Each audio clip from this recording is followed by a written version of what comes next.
Hi hello నమస్తే welcome to Telugu 360. నేను మీ journalist Anil. హైకోర్టులో నిన్న హైడ్రా కమిషన్ ఏవి రంగనాథ్ని తొలగించండి, హైకోర్టు ఎన్నిసార్లు చెప్పినా కానీ తన పనితీరు మారట్లేదు అంటూ కొంత సంచలనమైన వ్యాఖ్యలు చేయడం అయితే జరిగింది. ఈ అంశం గురించి మనం పూర్తిగా తెలుసుకునే ప్రయత్నం చేద్దాం. మనతోని హైకోర్టు అడ్వకేట్ టీకే శ్రీధర్ గారు అయితే ఉన్నారు. సార్ నమస్తే.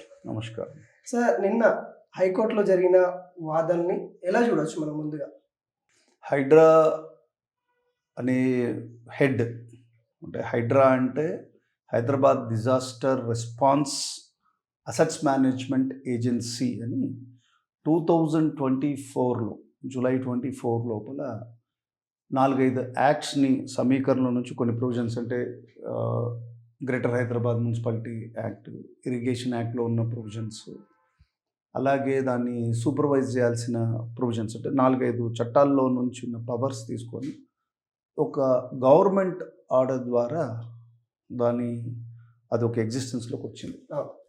దానికి ఒక పోలీస్ స్టేషన్ లాగా ఒక సూపర్వైజరీ జ్యూరిడిక్షన్ లోపల ఐపీఎస్ ఇండియన్ పోలీస్ సర్వీస్కి చెందిన ఆఫీసర్ని వారు నియమించడం జరిగింది. హైడ్రా ఒక ముఖ్య ఉద్దేశం అంటే ఆ జీవో ప్రకారం కానీ కాన్స్టిట్యూట్ చేసిన బాడీ ప్రకారం కానీ వారు సరస్సులు, పాండ్స్, బావులు, ప్రభుత్వ ఆస్తులు ఇవన్నీ రక్షించాలి. డిజాస్టర్ అంటే తెలుగు లోపల విపత్తు అనేది వచ్చినప్పుడు వీళ్ళు రెస్పాన్స్ ఇవ్వాలి, అలాగే ఆస్తుల పరిరక్షణ చేయాలి. అది మెయిన్ ముఖ్యం. హైడ్రా అనేది రావడమే ఆగస్ట్ 2024లో N convention, cinema actor Nagarjuna గారి కన్వెన్షన్ దాంట్లో వాళ్ళు ఏం చేశారంటే ఎఫ్టిఎల్ ఫుల్ ట్యాంక్ లెవెల్లో ఉన్న ట్యాంక్ని ఆక్యుపై చేశారు, ఒక కన్వెన్షన్ ఉంది అని పొద్దున్న నోటీస్ ఇచ్చి వితిన్ 10 నిమిషాల లోపల దాన్ని డిమాలిష్ చేయడం, నాగార్జున గారు దానికి కట్టుబడి ఉండడం, దాని ద్వారా అతను హైకోర్టుకు వెళ్ళడం. సో ఏం రిలీఫ్ రాలేదు. సో ఇలా జరిగింది. అప్పటి నుంచి ఏంటంటే ఒక ఫియర్ సైకోసిస్ వచ్చేసింది. హైడ్రా అంటే అసలు మనం గ్రీక్ మైథాలజీ చూస్తే హైడ్రా అనేది ఒక 8 తల ఒక పాము రూపంలో ఉన్న నీటి జంతువు. దాన్ని హెర్క్యులస్ అని చెప్పి ఒక గొప్ప గ్రీకు యోధుడు యుద్ధం చేసి దాని తలకాయలు తీసేసాడు. ఆ పేరే ఒక భయాన్ని కల్పిస్తుంది. అప్పటి నుంచి ఈ హైడ్రా అనగానే ల్యాండ్ గ్రాబర్స్కి కానీ రియల్ ప్రాపర్టీ ఓనర్స్ కానీ ప్రభుత్వం ఏదైతే వారి యొక్క దృష్టిలో ఏ ల్యాండ్లో వారు తీసుకోవాలనుకున్న వారికి అందరికీ కూడా భయం రావడం, అంతకుముందున్న ప్రభుత్వంలో జరిగిన రియల్ ఎస్టేట్ కంపెనీస్ యొక్క చనువు వెళ్ళిపోవడం, ఆ భయానికి ఆ తర్వాత రియల్ ఎస్టేట్ లోపల మార్పులు రావడం, అది ఒక ఆర్మ్ ట్విస్టింగ్ ఆర్గనైజేషన్ లాగా ఒక ముద్ర జనరల్ పబ్లిక్లో కనిపించేది మాత్రం అంటే మనకు కనిపించే బొరుసులో బొమ్మ మాత్రం కనిపిస్తుంది, బొరుసు కనపడట్లే. అంటే కావాలని నాగార్జున గారి ఇన్కన్వెన్షన్కి వెళ్ళడం అనేది వీళ్ళు ఏం చెప్తా ఉన్నారంటే అందరూ ఈక్వల్, మాకు కరెక్ట్ చట్టం ప్రకారం అందరూ చూపించడానికి అది ఫస్ట్ చేశారు. కానీ చట్టం ముందర అందరూ ఈక్వల్ ఉన్నప్పుడు చట్టము నోటీస్ ఇచ్చి కానీ నువ్వు స్ట్రక్చర్ తీయడానికి లేదు. ఒక నాగార్జున గారు కానివ్వండి, ఎవరైనా కూడా అక్కడ లేకుందనేది అందరూ తెలుసు, రెవెన్యూ అథారిటీస్ తెలుసు, ఇరిగేషన్ అథారిటీస్ తెలుసు. అక్కడ ఒక స్ట్రక్చర్ వస్తుంది అంటే ఏం చేశారో అప్పటి వరకు వాళ్ళు. ఇవాళ ఆల్ ఆఫ్ ఎ సడన్ నువ్వు చేయగలిగేది ఏముంది? హైదరాబాద్ అంటే చారిత్రకంగా చూసుకుంటే హైదరాబాద్కి ఒక పేరు ఉంది, it is a lake city అని. కొన్ని వేల లేక్స్ అన్నీ కూడా కాలగర్భంలో కలిసిపోయినాయి. మీకు తెలియదేముంది? బతుకమ్మ కుంట, చాలా పేరు, నల్లకుంట, బతుకమ్మ కుంట అని ఎక్కడెక్కడ, కోవం కుంట, ఎక్కడెక్కడ కుంట అని పేరు వస్తుందో అవన్నీ కూడా వాటర్ బాడీస్ని ఎప్పుడైతే real estate companies constructions rise చేస్తున్నప్పుడు ఆపడానికి పవర్ ఎవరికి ఉంది?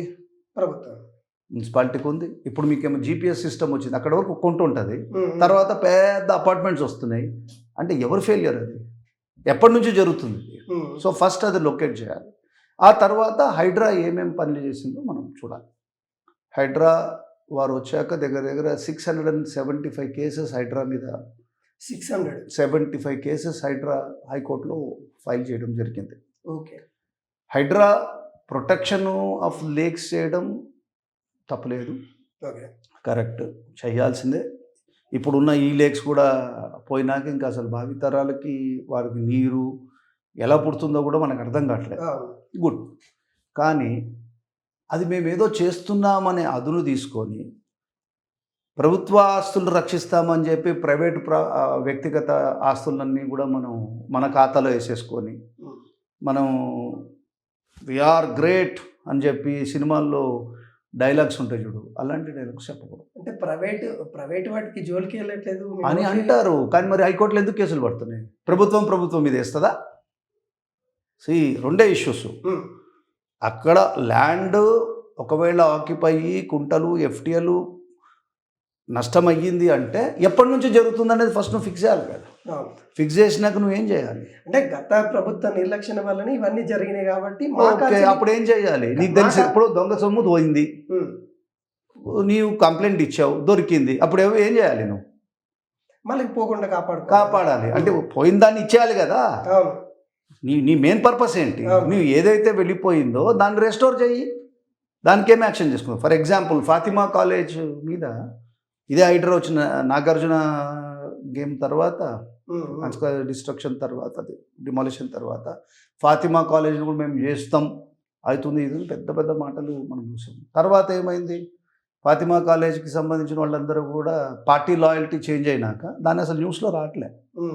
మీరు కూడా న్యూస్లో వేయట్లేదు. ఎందుకంటే ఫాతిమా వాళ్ళు క్లారిటీగా అక్కడ విద్యార్థులకు ఇబ్బంది ఓకే, విద్యార్థులకు ఇబ్బంది కావాలంటే నువ్వు నదీ మతల్ని లేకులను తీసేసుకుంటే మరి హైడ్రా ఎందుకు? విద్యార్థులకి సంబంధించింది విద్య పోకూడదు అనుకుంటే నువ్వు అలాంటి విద్యా సంస్థల్లో చదువుకున్నవాడు ఏమి ఉపయోగం? అది లీగల్ గా ప్రాసెస్ అయితే కొనసాగుతా ఉందని చెప్తాం. ఏం కొనసాగుతుందో? ఎన్కన్వెన్షన్లో ఉన్న స్పీడ్ ఇక్కడ ఎందుకు కనపడలే? ఎన్కన్వెన్షన్ ఎప్పటి నుండో నోటీసులు ఆ ప్రభుత్వం పోయిన ప్రభుత్వం కూడా ఇచ్చింది, మేము కూడా చెప్పడాలు అవన్నీ ఉండదు. Anything it is due process of law. Right, ఎవరైనా ప్రాపర్టీ ఉందనుకోండి, ఎవరైనా ప్రాపర్టీని నువ్వు తీసుకోవాలంటే రైట్ టు ప్రాపర్టీ అయితే లేదు, రాజ్యాంగ హక్కు కాదు, అది తీసేశారు. రాజ్యాంగ హక్కు ఇంతకుముందు ఉండేది, పార్ట్ 3 ఆఫ్ ది కాన్స్టిట్యూషన్లో, అది తీసేసి 300A అనేది అమెండ్మెంట్ తీసుకుని వచ్చారు. అంటే ప్రొసీజర్ ఎస్టాబ్లిష్డ్ బై లా చేయకుండా ఏ ప్రభుత్వం కానీ ప్రైవేట్ ప్రాపర్టీని తీసుకోకూడదు. ప్రభుత్వ ఆస్తుల్ని తీసుకోవడం రైట్. ఓకే. మరి ట్రెస్పాసర్ అక్కడ వచ్చేసాడు. ట్రెస్పాసర్ అక్కడ వచ్చినప్పుడు ఎందుకు కళ్ళు మూసుకొని ఉన్నావు అనేది క్వశ్చన్. తర్వాత ఇప్పుడు నీకు తెలిసింది, నీకు ఐడెంటిఫై, గత ప్రభుత్వం చేసింది కాబట్టి మేము చెయ్యము అనేది క్వశ్చన్ కాదు కదా. గత ప్రభుత్వం చేసిన తప్పిదాన్ని నువ్వు రెక్టిఫై చేయగలగాలి. ఏమంటుంది సుప్రీంకోర్టు? ఒకవేళ ఎవడన్నా తప్పుడు పని చేస్తే వాడికి పర్మిషన్స్ ఉన్నా, బ్యాంక్ లోన్లు ఉన్నా, బోనఫైడ్ పర్చేజర్ అని లేదు, మీరు డిమాలిష్ చేయండి అంటుంది. లా ఆఫ్ ది ల్యాండ్ అంటే సుప్రీంకోర్టు ఏదైతే లా డిక్లేర్ చేస్తుందో ఆర్టికల్ 141 మీద ప్రొవిజన్ కింద it is binding on all authorities. So నువ్వు అంటే నీకు ఎప్పుడైతే నువ్వు ఎగ్జిస్టెన్స్లోకి వచ్చావో అప్పటి నుంచి హైడ్రా రూల్ అని కాదు. మరి అప్పుడున్న జిహెచ్ఎంసీ పోని ఆ టైం లోపల హైడ్రాకి ఆ పవర్ లేదు from the date of notification ముందర అంటే నీ intention is to really to protect the government lakes కానీ ఇవన్నీ అన్నారు అనుకోండి, అప్పుడు ఆ ప్రొవిజన్స్ ఏవైతే ఉన్నాయో అది నువ్వు ఎంప్లాయ్ చేసి సిన్సియారిటీ చూపించగలగాలి. వాళ్ళు డాక్యుమెంట్తో సహా చూపిస్తున్నారు. 1.5 లక్షల కోట్ల రూపాయలు మేము సేవ్ చేసాము గవర్నమెంట్ ల్యాండ్ అని. దాన్ని అందరూ అప్రిషియేట్ చేయాల్సిందే. నువ్వు సేవ్ చేసావు, ఆక్యుపై అయిందంతా కూడా చెప్పాలి కదా. సేవ్ చేస్తున్న ల్యాండ్స్ నువ్వు సేవ్ చేసావు. ఎవరు ఆ పరిస్థితికి ఒకటి ట్రెస్పాసరో, ఒక బిల్డరో, ఎంక్రోచరో వచ్చి మన భూమిలో ప్రభుత్వం అంటే ఇది personal property of political parties కాదు కదా. ప్రభుత్వం అంటే ప్రజలకు సంబంధించిన ఆస్తిని దోచుకుంటున్నప్పుడు ఆ యంత్రాంగం మీద నువ్వు ఏం యాక్షన్ తీసుకున్నావు? ఓకే. నువ్వేం చేయాలి? నువ్వు వాళ్ళకి నోటీస్ ఇచ్చి నీ వల్ల ఈ నష్టం అయ్యింది అని చెప్పి ఆ కన్సర్న్డ్ ఆఫీసర్స్ ఎవరైతే పనిచేసినరో వాళ్ళ మీద యాక్షన్ చేసి వీళ్ళకి ఆ పని ఎవడు చెప్పినాడు వాళ్ళని కదా నువ్వు బయటికి తీసుకురావాల్సింది. నేను అదే విధంగా చేస్తా ఉంటే నా పైన కోర్టులో కేసులు పడతా ఉన్నాయి. కోర్టులో కేసు పడడము అనేది ఆయన ఏమి వ్యక్తిగతమైన హక్కు కాదు. Is not immune. ఎవరి మీదైనా కూడా ఆర్టికల్ 12 ఏం చెప్తుందంటే ఫండమెంటల్ రైట్స్ అనేది ప్రజల హక్కు, ఒక పౌరుని హక్కు. దాంట్లోపల ప్రభుత్వం మీద, ప్రభుత్వం అంటే సెంట్రల్ గవర్నమెంట్, స్టేట్ గవర్నమెంట్, దాంట్లో ఇంకో క్లాజ్ ఉంది, any instrumentality of a state. అంటే ఇలా ఇప్పుడు హైడ్రా అనేది ఒక స్టాచ్యుటరీ బాడీ కాదు, ఒక జీవోతో వచ్చింది కాబట్టి అది ఇన్స్ట్రుమెంటాలిటీ ఆఫ్ ఎ స్టేట్. వాళ్ళ మీద ఎప్పుడైతే ఫండమెంటల్ రైట్స్ని అధిగమించినప్పుడు పౌరుడికి ఏం హక్కు ఉంది? వాడికి హక్కు ఏదైతే ఉన్నదో ఉన్నత న్యాయస్థానానికి వెళ్ళడం, నాకు నోటీస్ ఇవ్వలేదనో, నాకు ఇట్లా అన్యాయం జరిగిందనో, ఇది నా పర్సనల్ వ్యక్తిగత ఆస్తినో చెప్పుకుంటే హక్కు ఉంది కదా. నువ్వు హక్కుని ఎట్లా తీసేస్తావు? హక్కుని తీసే అధికారం నీకెవరు కూర్చొని? నువ్వు చట్ట ప్రకారంగా నీకు ఇచ్చిన పని జ్యూరిస్డిక్షన్ అంటారు, దాని ప్రకారం నువ్వు నడుచుకుంటే వాళ్ళు వెళ్ళరు కదా. వాళ్ళు వెళ్ళినంత మాత్రాన వాళ్ళ హక్కు లేదు అనే మాట్లాడే ఇది ప్రభుత్వాధికారికి అసలు లేదు. అదే ఇప్పుడు మన చర్చ కూడా ఎందుకు జరుగుతూ ఉంది అంటే ఆయన హైకోర్టుని ధిక్కరిస్తూ ఉన్నారని దీనిపైన. ఎందుకు ఆ కేసులు ఎందుకు వచ్చినాయంటే దాని వెనకాల కూడా రియల్ ఎస్టేట్ వాళ్ళు ఉండి ఈ కేసులన్నీ నా మీద కావాలని ఏపిస్తూ ఉన్నారు, ఆ కేసులలో పసలేదు అన్నట్టుగా. అయితే ఆ ఆర్గ్యుమెంట్ ప్రెస్లో చెప్తారా, లేకపోతే ఒకవేళ హైకోర్టు తప్పు ఆర్డర్ పాస్ చేస్తే there is a provision called అప్పీల్లో చెప్తారా? ఒక ప్రభుత్వాధికారికి హైకోర్టు ఇచ్చిన తీర్పు మీద కామెంట్ చేసే అధికారం ఉందా? లేదు. నీకు నాకుందా? లేదు. హైకోర్టు కంటే బెటర్ పర్సన్స్ కాదు కదా మనం. అక్కడ రికార్డు హైకోర్టు 2 సార్లు అతడు కంటెంప్ట్ చేస్తున్నారని చెప్పి దేర్ వాజ్ అన్ అప్లికేషన్. మనం ఆయన ఎవరైతే బిల్డర్ ఉన్నాడో ఆయన పక్కకు పెట్టేసేయండి, వాళ్ళు ఏమేమి ఇల్లీగల్ యాక్టివిటీస్. సార్, ఏ బిల్డర్ అయినా ప్రభుత్వ అధికారులు, ప్రభుత్వానికి సంబంధించిన రాజకీయ నాయకులు అందరు కుమ్మక్కై చేసే పనులు ఇవన్నీ. Everybody knows. ఏ ప్రభుత్వాలు ఎవరెవరికి ఎన్నెన్ని రియల్ ఎస్టేట్ లోపల ఎంతెంత షేర్స్, ఎవరెవరు మేనేజింగ్ డైరెక్టర్స్ ఒక సిబిఐ ఎంక్వైరీ చేస్తే నిజాలు బయటకు వస్తుంది. ఎవరెవరు ఎక్కడెక్కడ ఏ ల్యాండ్స్ లోపల ఏమేమి చేస్తున్నారు అవన్నీ ఆ చర్చలో మనం పోవట్లేదు, ఇప్పుడు మనకు అనవసరం. ఇక్కడ మనం ఎందుకంటే నేను ఒక లాయర్ లాగా ఎందుకు మాట్లాడుతున్నానంటే మనం చెప్పే మెసేజ్ యాజ్ ఇఫ్ ఎలా వెళ్తుందంటే పాపం రంగనాథ్ అనేవారు చాలా అమాయకుడు, ఇన్నోసెంటు, అతను ప్రభుత్వ పని చేస్తున్నాడు కాబట్టి అతని మీద తప్పుడు కేసు పడింది, అతని మీద కేసులు పడుతున్నాయి. 2 విషయాలు ఇక్కడ గుర్తుపెట్టుకోవాలి. ఈ కేసు లోపల హైకోర్టు జడ్జి గారు అతనికి నోటీస్ ఇచ్చారు, కంటెంప్ట్ ఇచ్చినప్పుడు ఒక అండర్టేకింగ్ ఇచ్చారు. వాళ్ళు వ్యక్తిగతంగా వాళ్ళు ఆ కేసు కుంటని ఆక్యుపై చేశారా ఏదో మనకు తెలియదు. హైకోర్టు అన్ని రికార్డ్స్ని ఎగ్జామిన్ చేసి నాట్ టు ఇంటర్ఫియర్ అని ఒక ఆర్డర్ ఇచ్చి ఉంటుంది. ఆర్డర్ ఇచ్చాక నువ్వేం చేయాలి? ఆర్డర్ని నువ్వు ఫాలో కావాలి. అంటే నువ్వు ఆర్డర్ ఉన్నా కూడా నువ్వు మళ్ళీ పోయి సెకండ్ టైం వెళ్ళావు. సెకండ్ టైం వెళ్ళినప్పుడు మళ్ళీ ఆర్డర్ పాస్ చేశావు, నాట్ టు ఇంటర్ఫియర్. అక్కడ అంతవరకు మాట్లాడండి ఆ కేసు వరకు. మిగతా అన్ని నేను చేసిన అంటే మిగతా వాళ్ళని నువ్వు ఇట్లనే చేసి ఉంటే ప్రతి వాడు హైకోర్టు పోయి హక్కు ఉంది కదా, దాంట్లో తప్పేముంది? ఒక పౌరుడు పోవడం అయితే వాడు ఇల్లీగల్ ఎంక్రోచరా? ఇప్పుడు ఎవడో మనకు చూస్తుంటాం ట్రెండ్, వాడు నేరం చేసిన మొదలే కంక్లూజన్కి వస్తున్నాం. ఎట్లా వస్తాం మనము? వాడి మీద ఎఫ్ఐఆర్ పడినంత మంది నేరస్తుడు అని చెప్పి పోలీసు వాళ్ళు పాపం వాళ్ళని బళ్ళలో ఎక్కిచ్చేసి వీడే నేరస్తుడు అని చెప్పేస్తున్నాం. అట్లా రాకూడదు కదా. There is a procedure established పైన. ఏవి రంగనాథ్ గారికి ఇవన్నీ తెలియదు అంటారు, ఎందుకంటే ఆయనకి తెలుసా తెలియదా అని అప్రస్తుతం. అక్కడ ఇండివిజువల్ వ్యక్తిగతమైన వారి గొప్పతనాలు కోర్టు ముందర నడవదు.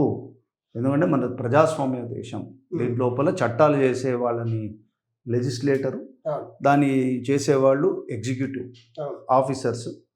ఇది రైట్ ఆర్ రాంగ్ అని చూసేది జ్యుడిషియరీ. ఎవరైనా సరే పెద్ద నుంచి చిన్న వరకు ఎక్కడైనా వాళ్ళకి ప్రాథమిక హక్కులు భంగం వాటింది అన్నప్పుడు హైకోర్టుకి కానీ సుప్రీంకోర్టుకి కానీ లేకపోతే సివిల్ కోర్టుకు వెళ్ళడం కానీ పౌరుడు హక్కు అది.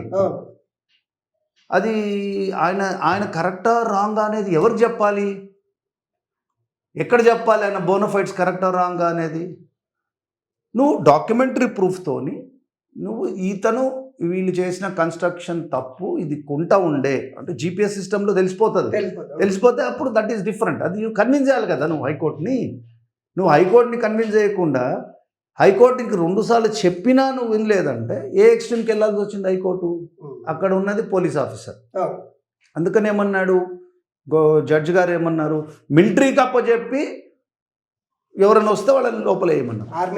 ఆర్మీ వరకు వచ్చేసింది. అంటే ఏంటి, పోలీసు సరిగ్గా చేయకపోతే పోలీస్ అధికారులు ఇప్పుడు చాలా మటుకు రాజకీయ నాయకులు కూడా పార్టీకి సంబంధించిన వాళ్ళందరూ మేము రక్షించుకుంటాం. ఏమనం రక్షించుకోవడానికి ఏదైనా చిన్న ఇదా? చట్టానికి వ్యతిరేకంగా ఎవరైనా చేస్తే హైకోర్టుని ధిక్కరిస్తారా మీరు?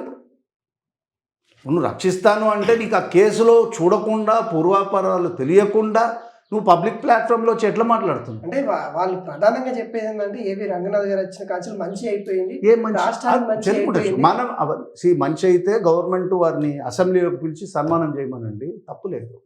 కానీ ఇప్పుడు నేను ఒక సింపుల్ ఎగ్జాంపుల్ చెప్తా. ఒకడు చాలా గొప్పగా జీవితం జీవించాడు, కొన్ని వందలాది మందికి అన్నదానం చేస్తున్నాడు, కానీ తెలియకుండా ఒకరోజు మాత్రం నువ్వు పోటీ చేయడం చచ్చిపోయాడు. ఈ మంచి వర్సెస్ దీనికి ఏంటి కథ చెప్పు? అంటే ఇది ఇప్పుడు మన అన్నం అందరికీ భోజనాలు పెడుతున్నాడు, వేల మందికి చదివిపిస్తున్నాడు, విద్యాదానం చేస్తున్నాడు, సర్వం చేస్తున్నాడు, చాలా గొప్పవాడు. కానీ ఒకరిని చంపేశాడు. ఏంటి దానికి దానికి లింక్ ఏంటి? పాపం మంచివాడే, ఆయన ఏం తప్పు చేసిండో ఈయన పొడిచి అంత స్థాయికి. అది వేరే, అది డిఫెన్స్ తీసుకో, అది తీసుకో. మొదలై చచ్చిన దానికైతే శిక్ష ఉంటుందా లేదా? ఉంటుంది. మరి అంతవరకే మాట్లాడాడు. సరే, ఇవన్నీ ఏంటంటే అలవాటు అయిపోయింది. ప్రతి వాళ్ళు నోటుకు వచ్చినట్టు మాట్లాడడం, వితౌట్ వెరిఫికేషన్ ఆఫ్ రికార్డ్ మాట్లాడకూడదు. మీరు అందుకని మీరు ఎప్పుడైతే ఇంటర్వ్యూకి అడిగారో ఓన్లీ క్లారిఫికేటరీ చెప్తున్నాను. I'm not taking sides. Shanta Sriram builder గొప్పవాడా లేకపోతే రంగనాథ్ తప్పుడు అని నేను అంటలేదు. ఎవరైనా ఏ ప్రభుత్వ అధికారి అయినా they must act with in the parameters of law. అది చట్టం అంతే. పోలీస్ అధికారిని ఒక జడ్జి ఉండి తనని తప్పించండి అని ఒక ప్రభుత్వానికి రికమెండ్, ఒక పోలీస్ అధికారి ఉండనియండి, ఒక ఐఏఎస్ అధికారి ఉండనియండి, ఒక హైకోర్టు జడ్జి ఉండనియండి, ఒకవేళ మనం సమాజంలో చూస్తున్నాం, ఒకవేళ ఉన్నత న్యాయమూర్తులు తప్పు చేసిన పీపుల్ ప్రొటెస్ట్లు ఎన్నో చూసాం మనం. కాబట్టి ఇక్కడ ఇమ్యూనిటీ ఎవరు వాళ్ళకి జస్ట్ బికాజ్ వాళ్ళకు ఒక అధికారం ఉంది కాబట్టి వీళ్ళు కరెక్ట్ అని తీసుకోకూడదు. ఇప్పుడు జడ్జి గారు రికార్డ్స్ని మొత్తం న్యాయమూర్తి మొత్తం రికార్డ్స్ పరిశీలించినాక ఈ కాండక్ట్ని చూసే ఆపర్చునిటీ అవకాశం వచ్చినప్పుడు అతను కామెంట్ చేశారు. దాన్ని అడ్వర్స్ కామెంట్స్ అంటారు. అయితే ఆయన కంటెంప్ట్ జ్యూరిడిక్షన్ లోపల ఒక మ్యాటర్ని డిసైడ్ చేసేటప్పుడు ఈ ఆర్డర్ని వైలేట్ అయ్యింది అన్నప్పుడు కంటెంప్ట్, దానికి సివిల్ కంటెంప్ట్, క్రిమినల్ కంటెంప్ట్ అంటారు.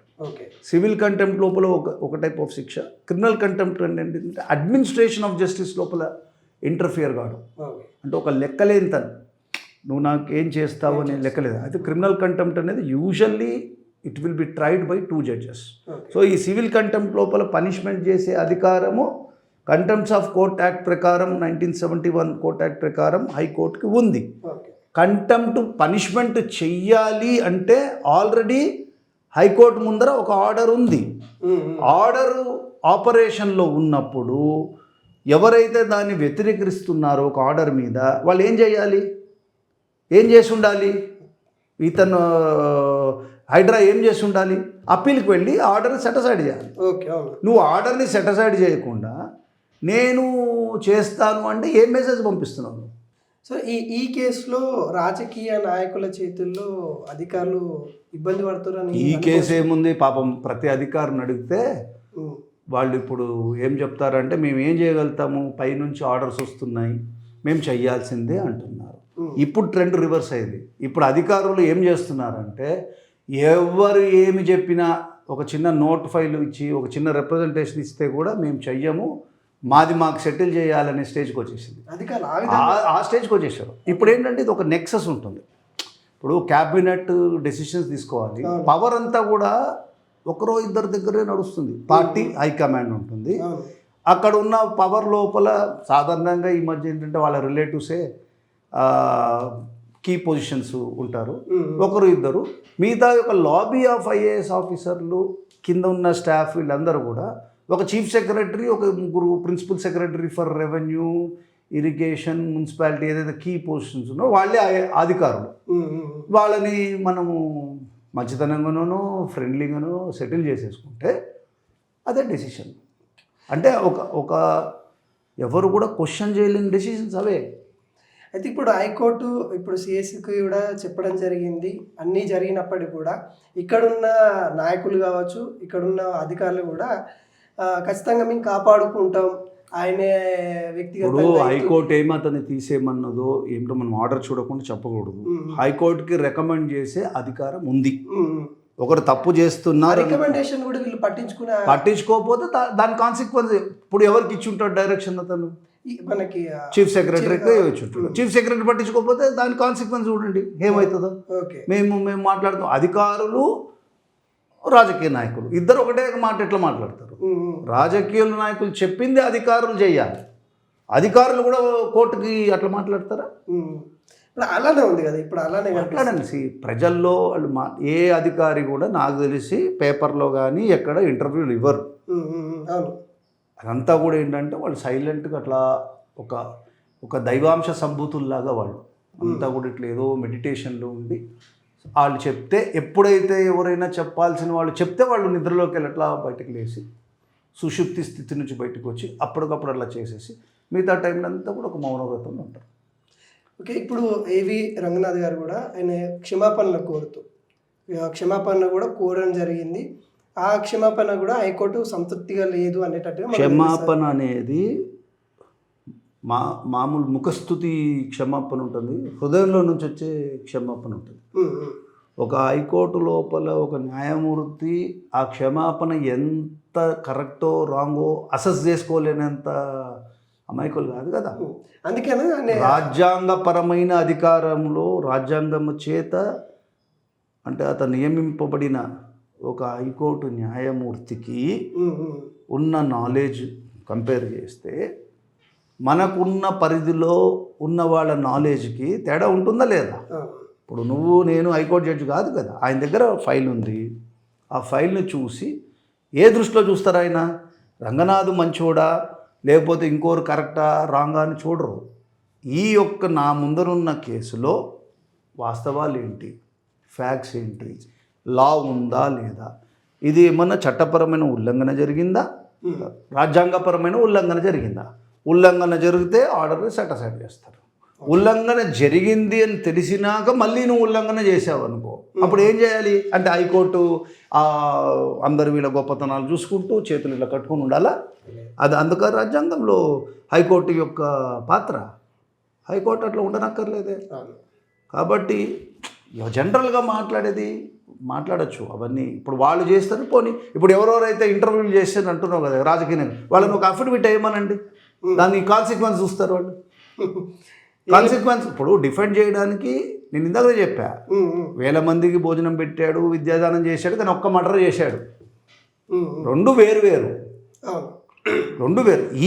ఈ జరిగిన ఈ కోర్టులో ఆ ఆర్డర్ వయలేట్ అయినప్పుడు నువ్వు వయలేట్ అయింది అని చెప్పి నీకు వార్నింగ్ ఇచ్చినాక నువ్వు దాన్ని సరిదిద్దుకుంటావా లేదా? క్షమాపణ చెప్పావు అంటే ఊరికే ముఖస్తుతి క్షమాపణ జరగదు. నువ్వు చేయాల్సిన క్షమాపణ ఏంటి?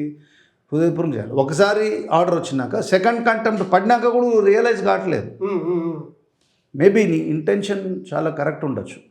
నువ్వు పాపము నీకు డాక్టర్ చేయాల్సిన పని ఉంటుంది, హార్ట్ ఎవరికో హార్ట్ ప్రాబ్లం వచ్చింది, అరే నీకు గుండె నొప్పి ఉంది కదా అని చెప్పి నువ్వు చక్కగా ఒక కత్తి తీసుకొని చేయకూడదు. అలాగే ఇప్పుడు వస్త్రశిల్పి ఉంటాడు, టైలరింగ్ చేసేవాడు, అతనికి కుట్టడం వచ్చు, డాక్టర్కి కుట్టడం వచ్చు అని చెప్పి డాక్టర్ చేసే పనిని టైలర్ గారు కుట్టకూడదు గుండెని. కాబట్టి ఎవరి పరిధి, ఎవరి లిమిటేషను ఎక్కడుందో అట్లనే డాక్టరు టైలర్ లాగా వస్త్రాలు నేయలేడు, కుట్టలేడు. కాబట్టి ఎవరు చేయాల్సిన పని వాళ్ళు ఉండాలి, ఎవరు లిమిట్స్లో వాళ్ళు ఉండాలి. ఎవరైనా కూడా అసలు ప్రజాస్వామ్యం అంటే ఏంటి? రాజ్యాంగ నిర్మితమైన ఒక శాసనం, అది దాన్ని నువ్వు దాటడానికి ఉల్లంఘించడానికి లేదు. అది న్యాయవాది అయినా, ప్రెస్ అయినా, సినిమా వాళ్ళైనా, అపోజిషన్ అయినా, జడ్జిలైనా, ఐఏఎస్లైనా, ఐపీఎస్లైనా, స్టూడెంట్స్ అయినా, ఎవరైనా కూడా ఉల్లంఘించడానికి లేదు. ఇప్పుడు చూడండి, మొన్న ఏదో కాక్రోచ్ జనతా పార్టీ అని చెప్పి నీట్ ఎగ్జామినేషన్ గడబడి జరిగింది. ప్రొటెస్ట్ చేయడం కరెక్ట్, రాజ్యాంగపరంగా కరెక్ట్. కానీ ఆ ప్రొటెస్ట్ లోపల జరిగిన విషయాలు ఏంటి? భారతమాత నీకు ఎంతమంది మొగుళ్ళు, నీ యొక్క ఉద్దేశం ఏంటి, నువ్వు అక్కడ మాట్లాడింది ఏంటి? Indian army go back. నీకున్న ఉద్దేశము నీటిని సంస్కరించాలనుకున్న వాడివి అక్కడ మాట్లాడింది ఏమిటి? కాబట్టి ఈ రెండు కరెక్టా?